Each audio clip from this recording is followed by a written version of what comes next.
Welcome to episode 429 of the AMPM podcast. This week we're talking about everybody's favorite subject, how to rank on page one on Amazon. That's right, I've got Alina Vlaic from AZ Rank on the episode this week. We talk strategies about how to create your listing, what you need to do, how do you target your keywords, which reports you should be looking at on Amazon, everything you need to know to actually get on that first page and start making some sales. Alina's going to walk you through a couple things and even talk about how AI is affecting everything right now. So enjoy this episode with Alina. Welcome to the AMPM podcast. Welcome to the AMPM podcast, where we explore opportunities in e-commerce. We dream big and we discover what's working right now. Plus, this is the podcast where money never sleeps, working around the clock in the AM and the PM. Are you ready for today's episode? I said, are you ready? Let's do this. Here's your host, Kevin King. Kevin King.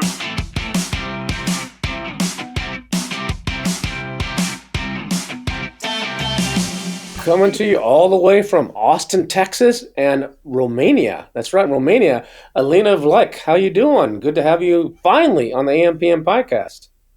Yes, thank you. Thank you so much for having me. I'm good, thank you. When it comes to e-commerce, there's a big e-commerce community in Romania. A lot of people selling on Amazon. Some of that's due to Alex and a couple other big courses, right? But why is there so many e-commerce sellers in Romania? I think there are a couple of reasons. Romania has always been very potent, very high on everything IT and programming in terms of very good schools.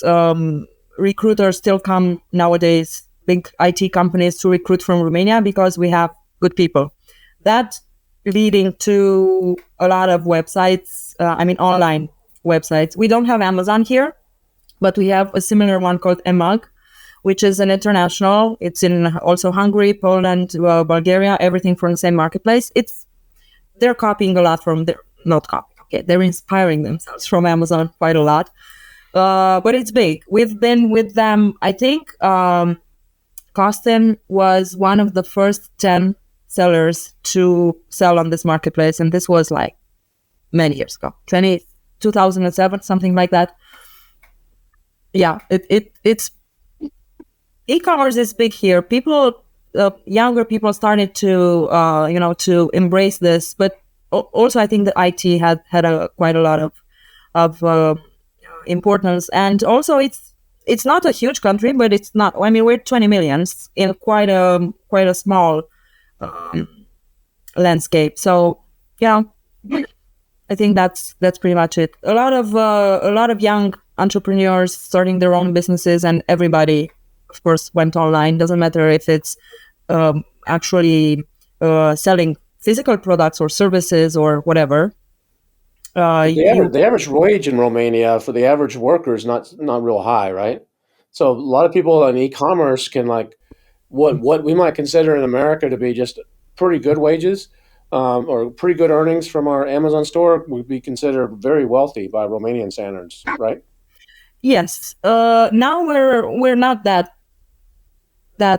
far behind as we used to be. It's starting to be similar to Eastern European for like the smallest or average 1,000 euros we have here. Let's say $1,200 to 15, 18, something like that, which is per month is per month.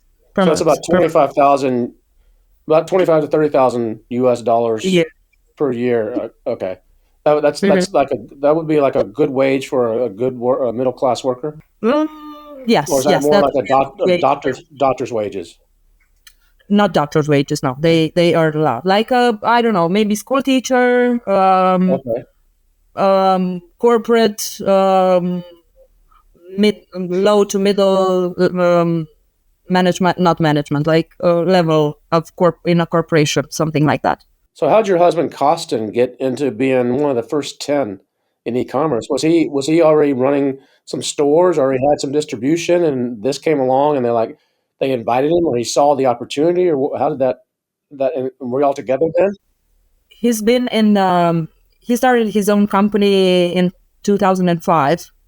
We've met in 2006, so it's next year is going to be 20 years for the companies. And he was always this type of entrepreneurial guy, wanted to do his own thing. The first products he ever did import from China, and I'm sure you know them, probably Brandon Young knows them better because he's in the toy space, are those wooden puzzles, like 3D. They come into a wooden like sheet, and you take the pieces and then you build the Eiffel Tower in 3D. Those were the first, and then we did foam and a lot of others. But he started that as a distributor, so he was selling to retail. Online was very thin at the moment, and then and then Emad came, and he literally saw the opportunity and jumped right in. That's how we entered Amazon as well. That 10 years later. Were you working for him originally when you met? I was in a totally different city across the country, and I was in the acquisition department of that particular company, and he was calling as a supplier. That's how we actually met. So he pitched me his products, technically, and then we started talking more. Yeah. When I moved here 1 year later, towards the end of 2007, I had a different job in also a distribution company, and our two companies worked closely together. The company is still here. We still do distribution to retailers, but not so much into toys. Not so much toys. We're trying to expand a little bit the range to other products because toy market has become very difficult. A lot of people don't buy too many toys right now, especially for older toddlers, because we have tablets and smartphones and video games.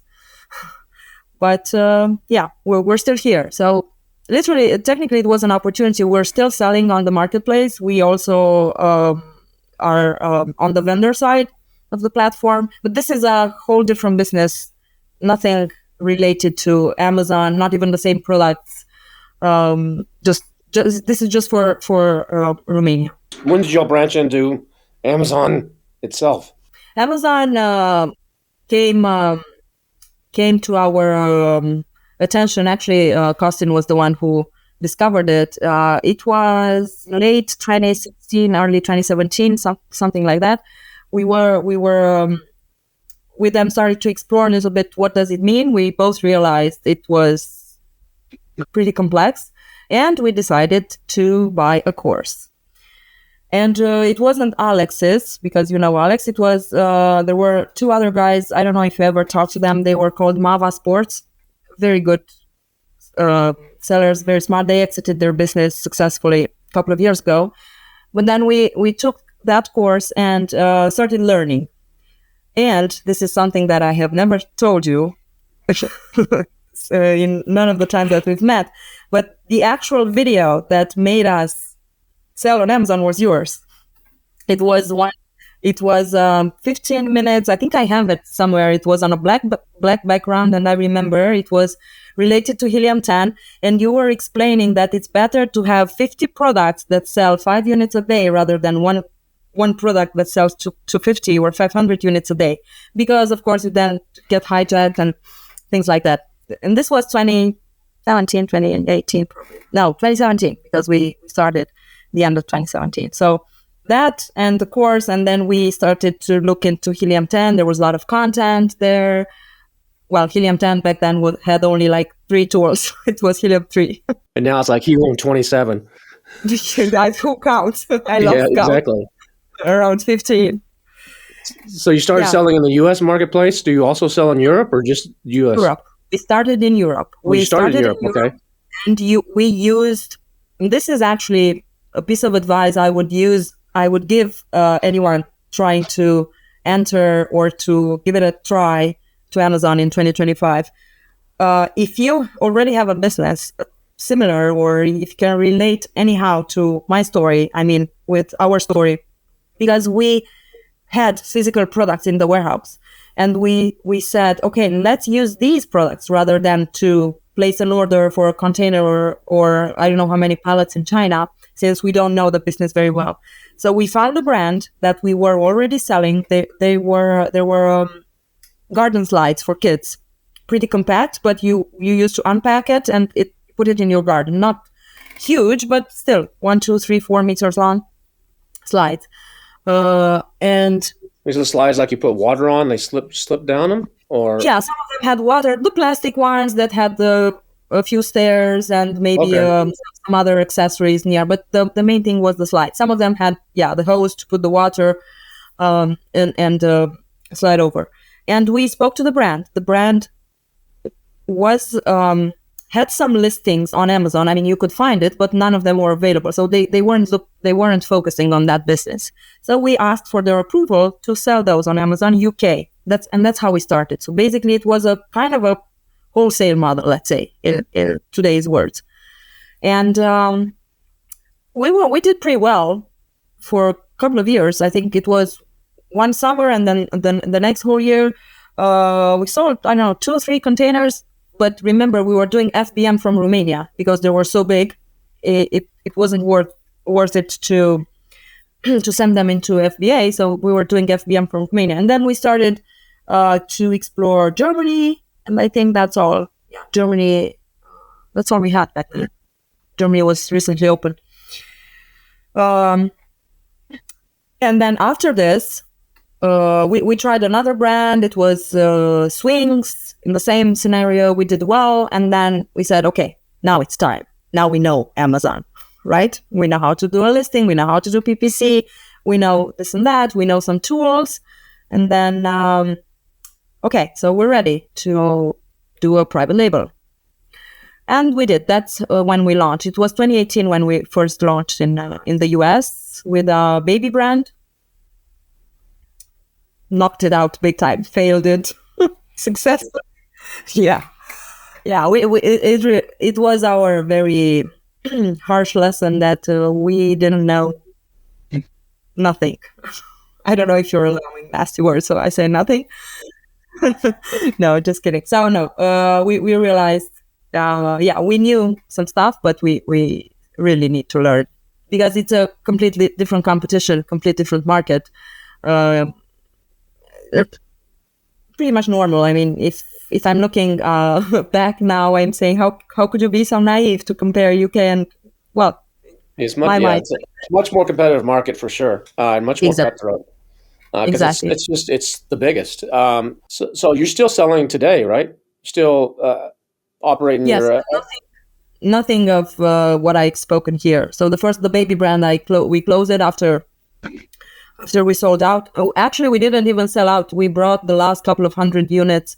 There were some baby blankets. We brought them to Romania and managed to sell them here. E-com. So it's local. We managed to sell out. Yeah. Different brands. We have a brand in industrial scientific, one in sports. We have a few products in Walmart that we're keeping them separate because, Walmart is a little bit different in terms of what people want and how much people afford to pay and how premium the products should be. And it's also full of Chinese sellers and hijackers. We recently bought another brand. It was our first time. It is our first time adventure into this. It's a single ASIN brand that we want to grow and also use it for the agency to create I want to create a few very interesting case studies from scratch to success with all the partners that we have here in the space. And there are so many good sourcing agencies, marketing agencies, things like that to show a little bit all the behinds, all the backstages of the agencies as well.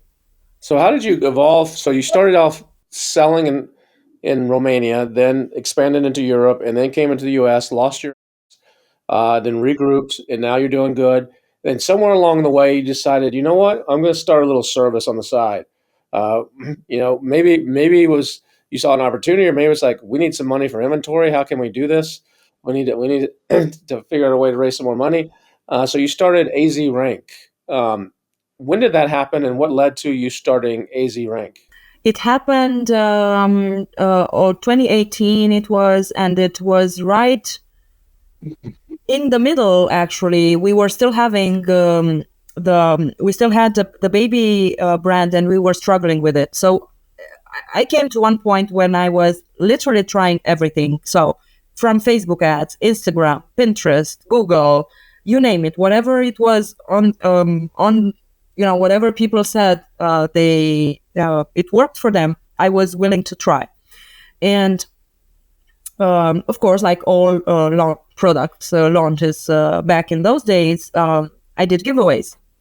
I used Isabella. You know Isabella. She's your friend. She's also from Romania, and she was the only one. Everybody was going to her.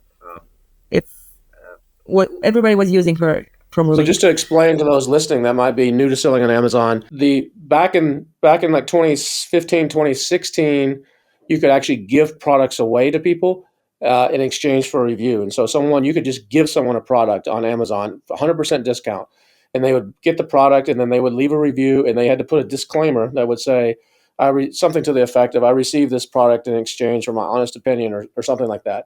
And in October of 2016, Amazon eliminated that. I think it was October of 2017, October 2017, Amazon banned that. And so then what happened is there were several websites at that time that were actually many websites all over the world that specialized in like free giveaway. So you go to the website as a seller, we would pay a fee. They would put us on the website. They would connect us with people. They would have Facebook groups. They would have all kinds of different ways. And you just go on there and people getting free stuff. And the promise was they would order it on Amazon with a coupon that would give it to them for free. They would get it, and then they were incentivized or required to leave a review. Otherwise, these services would cut them off and say, "You can't have any more free stuff from us because you're not holding up your end of the bargain." Amazon got in a lot of heat in the press. They banned that activity. So what happened is a lot of it went underground. A lot of these software companies went away that were offering these platforms that were offering this stuff. You had the emergence of like Rebate Key, which Ian Sells did, the guy that has joined brands now, and he started that where it's like, well, people have always given rebates, we can do it a different way. Then there was companies that started doing what was called search, find, buy, where they would have groups of people that would go out and buy the product, not through these websites, not publicly, and then they would get reimbursed by the sellers, and then there were agents that would charge a fee for coordinating that connection. And so around that time, there were several companies. Isabella had one of them. There was a couple others, and then you saw an opportunity, and you started AZ Rank. That what was helping. And this was allowed. This was actually allowed. It was the way people were ranking. Yes. So the why did I see an opportunity? Because as I was telling you, I was trying Facebook ads, Google ads, micro, nano influencers, whatever you call them, because I was selling a baby item, so they were like, let's say, easier to find in Facebook groups or on Instagram. You could easily find new moms or moms to be that would be willing to try a product. So that's how I started from these ladies, the influencers. I started, I don't know, I had something like 50 to 100, maybe 150 people database of moms that helped me with my product. And then actually the day I realized this was the day one of my friends who was starting on Amazon back then, a kitchen product, I don't know, or it was some drainer or something like that. And she said, I know you have a few people that helped you with your blog. Like, do you think that if you ask them to get my product, they want to do that? And that was the moment when I said, hey, I can use these people. I mean, okay, it was like 10 units, 20 units, 30 units. That's how we started for this friend, and then from another friend, and then it got big. I mean, big in the way of, everybody was in need of this type of services. Well, just word of mouth, basically, and then you got a few people, a few mastermind groups like Trian, a few people like that mentioned you, and then it was Helium 10. And then Helium 10, and then you actually, a lot of people don't realize this, you worked with Bradley and Helium 10 to actually come up with, I forget the exact name of it, but they had what was it called? The CPR. Yeah, the CPR. It was basically Manny, when he started, they had come up with some sort of formula, him and Boyan, of this is about how many units you need to give away to rank. You need to sell X number of units per day or over a period of time It to stays. actually to actually rank your product on the first page, ideally in the first spot. And so they were trying to figure out how many units is that based on each keyword that you need to do. And they had a formula, and it worked in the beginning, and it was starting to Amazon was changing the A9 algorithm, and it wasn't very accurate anymore. So they actually Yes. came to you, and you guys did like a year-long test or something, like a project, A but year for and a half and to like around figure out 2,500 launches. 2,500 launches, and these were like your clients, or Helium 10 was helping you. No, only mine. Only I your was clients. Yes, and we were keeping track of the data together with Helium 10 in order to see patterns, to to define some averages in order to get the formula. And so after a year and a half of analyzing all this data and working with the data guys at Helium 10, you guys figured out, okay, here's a formula that's, it may not be exactly, but it's pretty close based on all this data. And then they changed the CPR to actually show this is basically how many you need. And that has now evolved and it's changed a little bit now. And there's some other tools that are out there, that private tools that people have that can do some crazy stuff too. So what happened? The search, find, buy was, everybody was doing that for a while. Then all of a sudden, a couple of years ago, Amazon said, you can't do this anymore. They went after Rebate Key. They went after everybody else. And so people quit. Well, I know it still exists, but but people quit advertising it as that, and now they switched to a model of testers. We're going to get feedback, and we're going to get tester instead of Right. surveys, and we're going to have them shoot a video of them surfing on the page, and there's all these things that it was couched in a different way.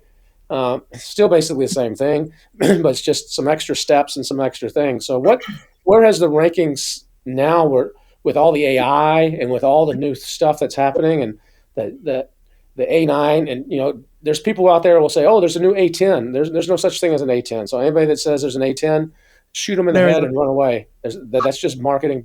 There's only an A9. It's always been the A9. It does evolve over time, and they do tweak it and change it. What are you seeing now with the evolution from just the straight up giveaways to the SFR to the testing to now? Where's it at? What do people need to know when it comes to ranking now? What are some techniques that or strategies that they need to keep in mind? So first of all, I would start with something that is one of my favorites, let's say, in the last couple of years. So Amazon changed in November 2021. This was the major change that changed the old search, find, buy into whatever we're calling it right now. But together with that, the most important and major change we have seen in all this A9 craziness, except the AI, we're not talking AI right now, is relevance. So back in the days, if you would do 1,000 giveaways or search, find, buy on a keyword, I think I could say that it doesn't even matter if your product is that keyword, but you could rank on it somehow, eventually, with a lot of velocity and a lot of maybe other tricks and tips. You could rank any keyword. Now it's not happening. So you're saying that if I had a product that was a soccer ball, and I sent out a lot of special links, because you could embed the keyword in a link back in the day, and you could do all kinds of great stuff. If I did it for the word baseball, Or when baseball, someone type yeah. in baseball, I could have my soccer ball show up, because it didn't matter. You just got 1,000 sales on that keyword, so it just said, okay, this must be relevant. This must be a good. This People must must be want to it. buy it when they're searching. So Yes. there's no relevance, right? I just want to explain that to people listening. Okay. Exactly. Yeah. So Amazon, I think they were aware of this, but not up to that point when they wouldn't show it. So they showed your product for whatever keyword they had velocity on. Mm-hmm. Nowadays, it's much more complicated than that. We have clients and brands we work with that they have marvelous excellent listings, very well thought, images, immaculate, and they still sometimes cannot rank on specific keywords because somewhere, somehow, Amazon made a change to the browsing notes, to this or to the categories or whatever, and they find the product irrelevant. They don't find the product to be relevant for that specific browse notes or category or subcategory they want. And that's the end of the game. You cannot do anything in terms of ranking. If you're not relevant, you cannot rank. That's my main. Was that humans at Amazon actually typing in a list of things, do you think? Do you think in 2021 Amazon had a bunch of people going through and looking at every product, okay, which keywords actually are relevant for this, which ones aren't? Or do you think that was machine learning that did that? I think it was machine. It's this is just like a personal opinion. It's hard to say. I don't have any insiders or things like that, but I think it's machine because there are so many millions of people of products on Amazon. It would be pretty complicated to be done manually. And on top of that, they are still doing this even to this day in 2025. They are still doing a lot of changes every day. For example, I have for one of my brands, I have a lot of parents with multiple variations. Some of them have 10, some of them have 20, some of them have 2. They're messing them around every day. So I have a person who pretty much 4 hours a day probably checks all the variations because they change a browsing note here, a little bit of something there, and you get an error. The variation gets out of the drawn out of the parent, and they say it's not relevant. How can it not be relevant since it's the same product, just a different color? You know what I mean? I'm just trying to make it more. But this is just like a raw example or a broader example. Long story short, relevance is the new name of the game, together with the AI. How do you figure out relevance? When I'm building my listing, you just said this. Some of your clients have beautiful, well-done listings, but they still can't get that relevance. So what are some things that influence the relevance? What are some things that I need to do to try to, is it checking the browse node? Is it making sure I have all these semantic keywords and intended use and all this kind of stuff? Or what are some things that I need to do? So first of all, of course, we start from where we know, and that would be our competitors. So we look at them and see what they do. Now, we don't have the information in the back end, of course, but we see the keywords they rank on because we have a lot of tools. Helium 10 does that. We see the keywords they rank on, 1, 2, 3. When you look at 10, you will realize that there is a pattern, or even more than 10. There is a pattern. They go into one direction. For example, if it's a broader keyword or a broader category.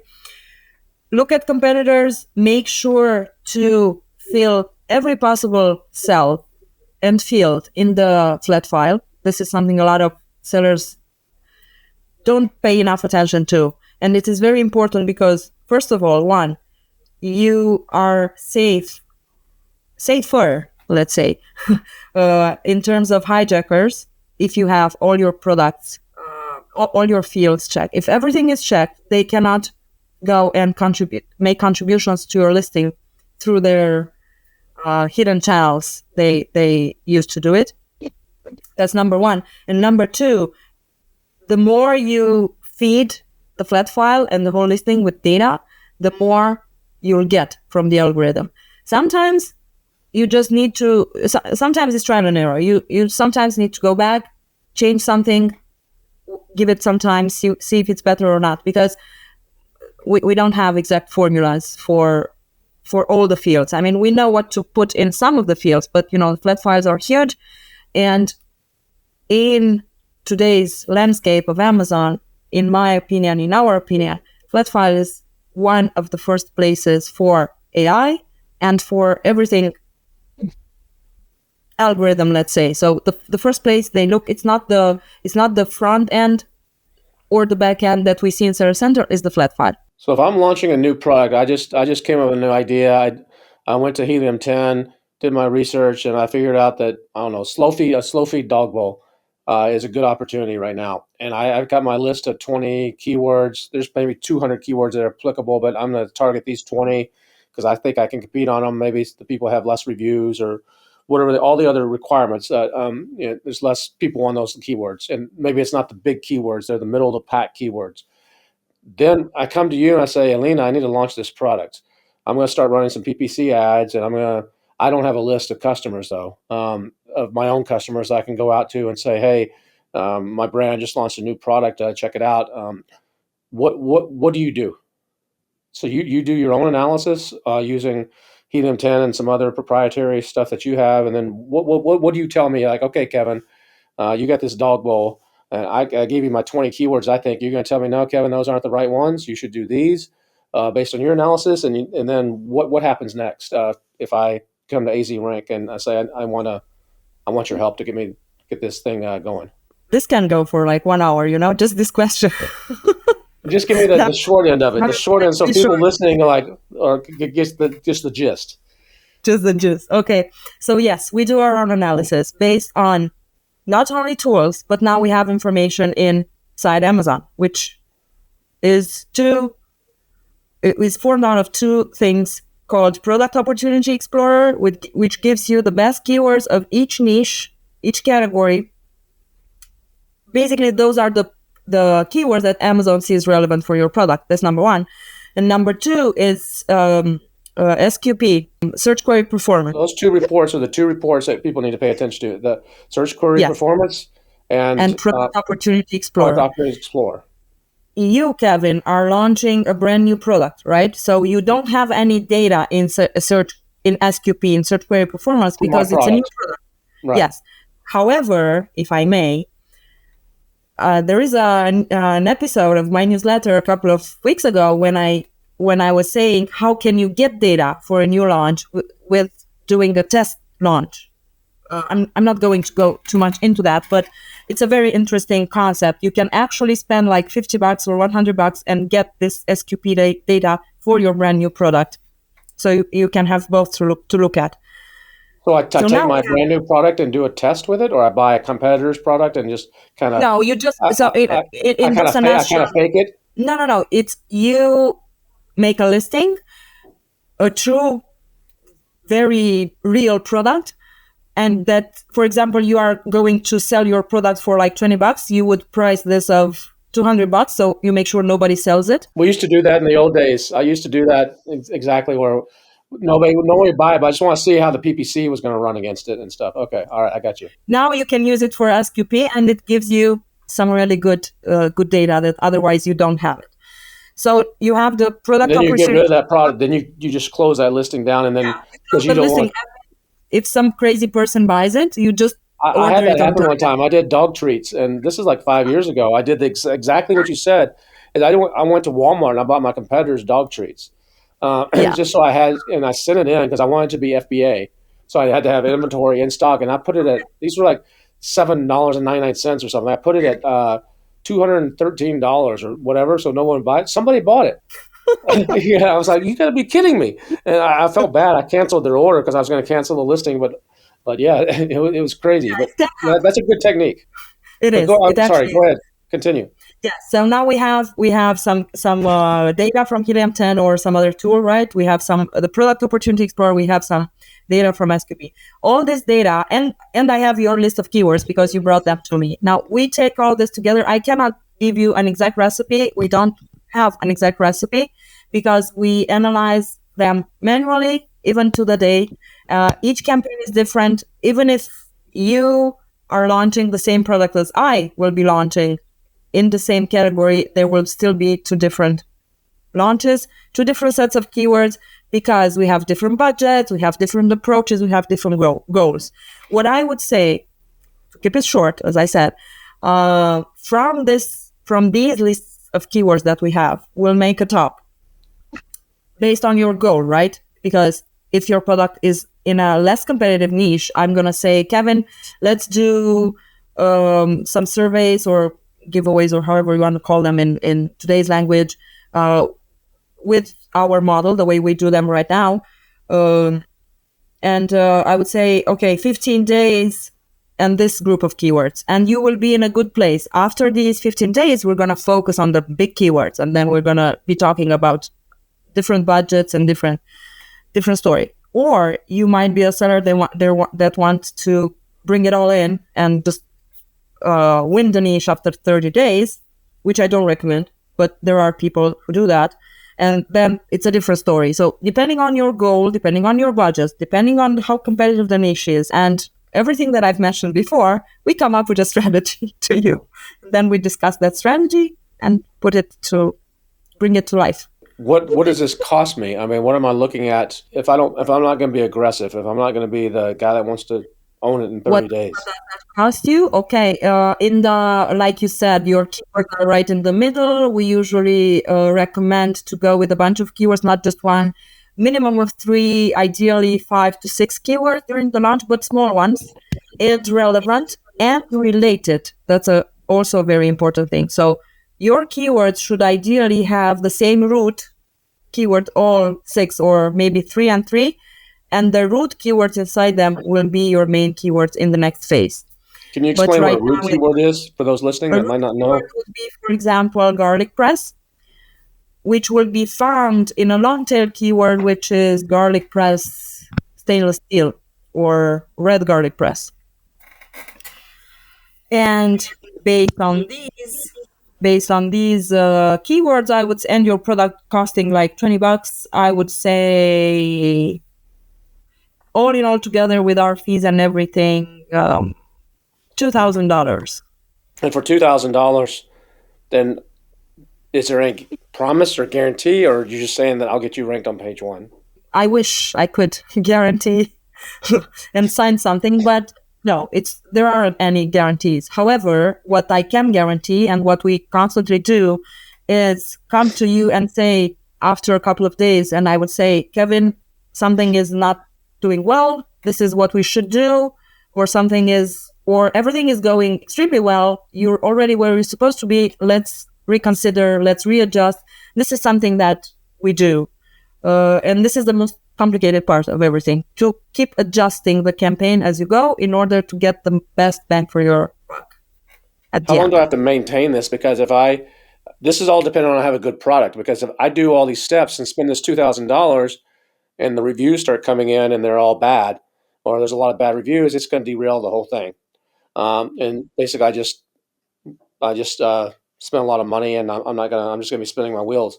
But also, you got to maintain. So you're doing your magic to help get the ball rolling, but I've got to actually start converting on so I've got to have good images, or I got to have a good listing, and because when you're doing your part, the conversion rate is going to be skewed a little bit because of the system. But once quote unquote real orders start coming, you got to have a listing that converts. Otherwise, you might get me to page 1, and I'm just going to slowly fall back off. And that happens quite a bit, right? Because so are you helping people in making recommendations like, hey, you need to do some split testing with your images, or you might want to consider changing this on your listing, or changing your price, or changing these different things. Do y'all make those recommendations too? Yes. When we see a listing that shouts at you or images that are, not as they would supposed to be, we always tell the people. Some of them trust us, some don't. However, this is something, it's a point very, very well touched by you. We can get you ranked, yes. You can, you don't have to come to me. You can spend a fortune in PPC and get the same result. But eventually, if the product isn't good enough and the listing isn't competitive enough, and now it's a lot of other things you need to, you have Rufus to consider to rank for Rufus. You need, what else? UGC. You need to have UGC on your listing. You need to have a bunch of stuff right now. But the most important things is the basics: listings, images, A+. It has to be good. How do you see AI changing all this? I mean, I know in your newsletter, which is called the Ranking Pill. Is it therankingpill.com? If they want, rankingpill.com. If you want to sign up, she puts out a newsletter it's weekly, right? Every week?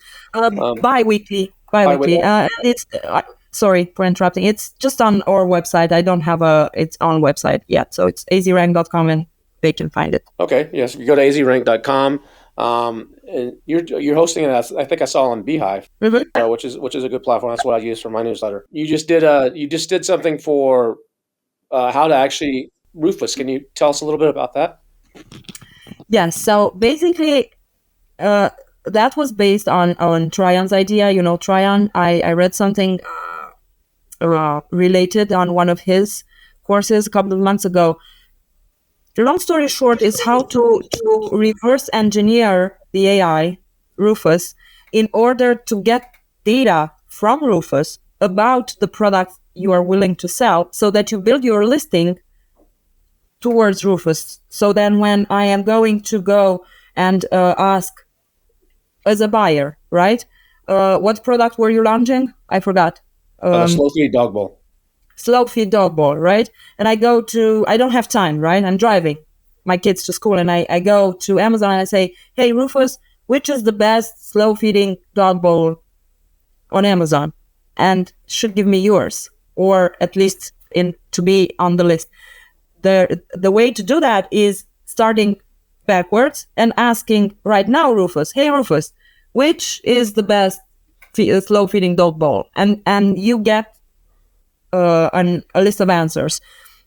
And then you go and ask a couple of more questions and you build a list of, they're not keywords, they're characteristic attributes, things that people look at because otherwise Rufus wouldn't know them, right?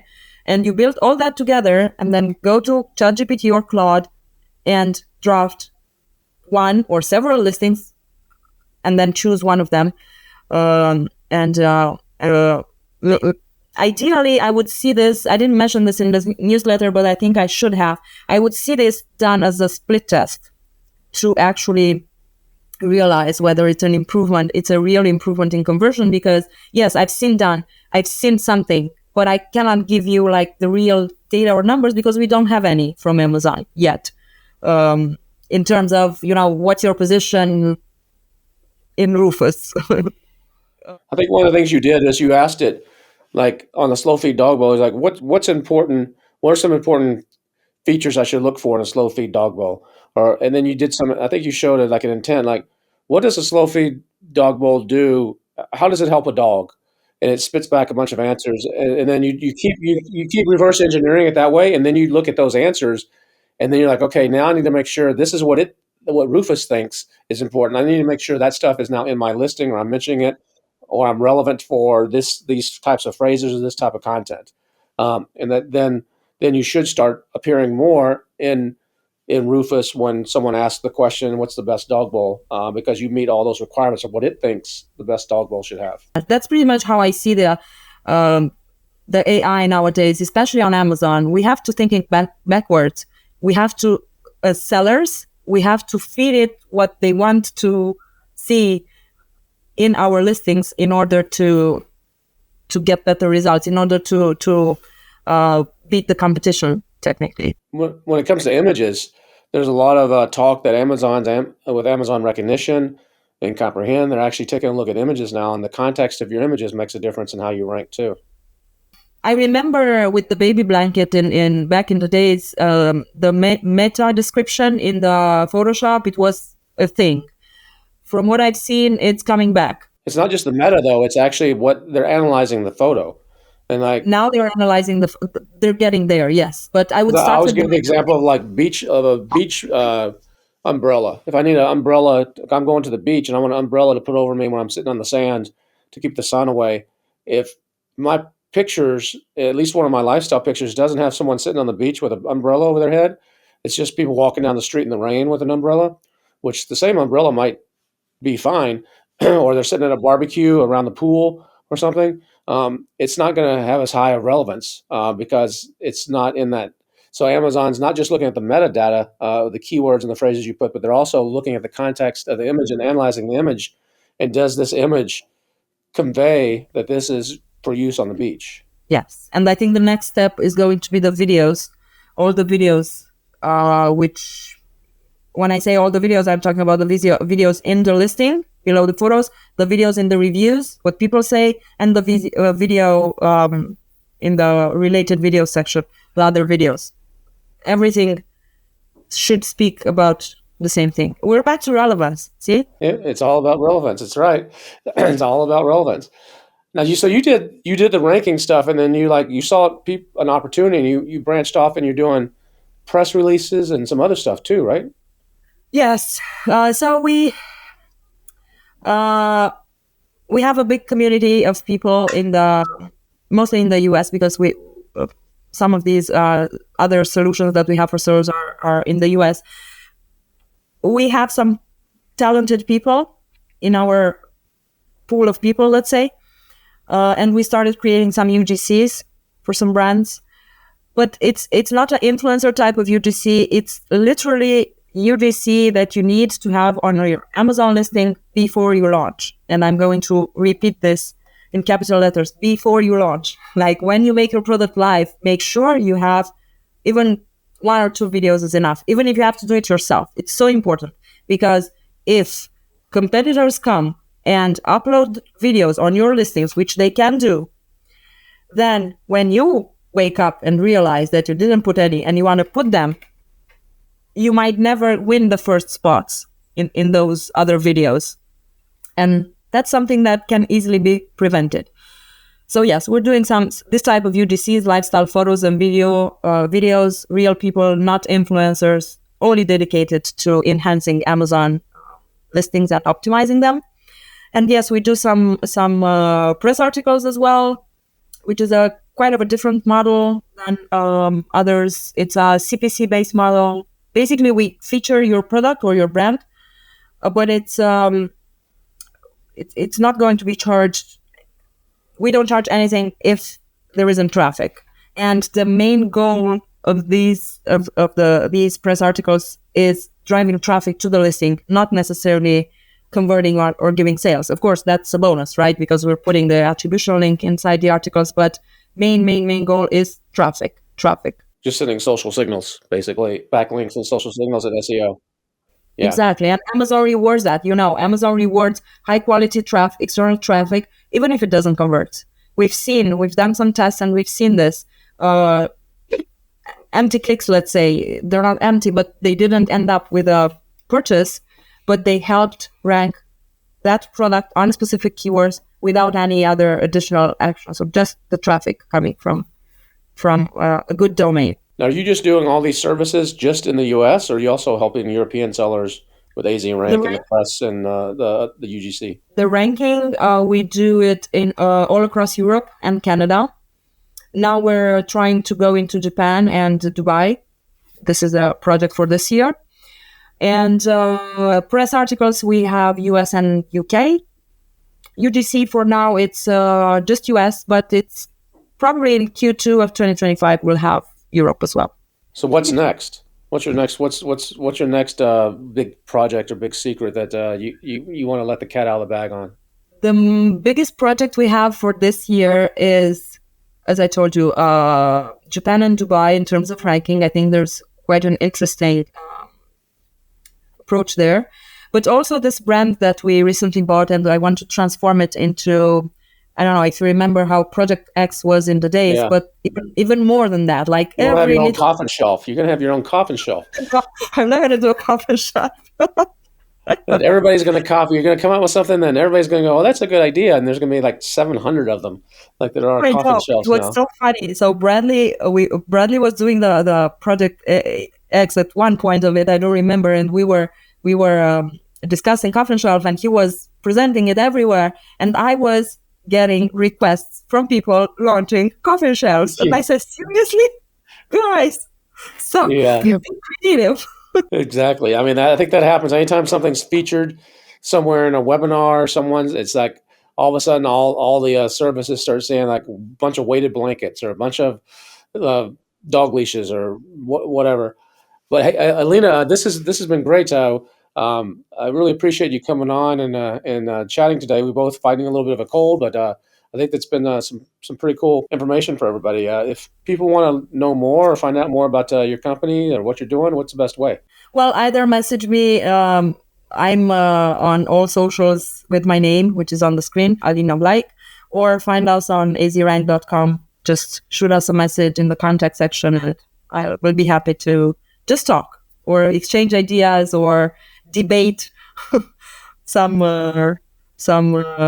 subjects. I would love to connect. Awesome. Well, I guess we'll connect again probably in Iceland, right? See you at BDSS in April. Alina, Yes. appreciate you spending some time today. It's been great. Thank you so much. Be sure to follow Alina's newsletter, The Ranking Pill, which she said you can get if you go to azrank.com, A-Z or A-Z, rank.com. You can find how to subscribe there. Be sure to also subscribe to my newsletter, Billion Dollar Sellers, billiondollarsellers.com. It's free every Monday and Thursday. We'll be back again next week with another awesome episode. In the meantime, keep crushing it. And remember that fear is the biggest thing that holds people back from success. Fear is the biggest thing that holds people back from success. See you again next week.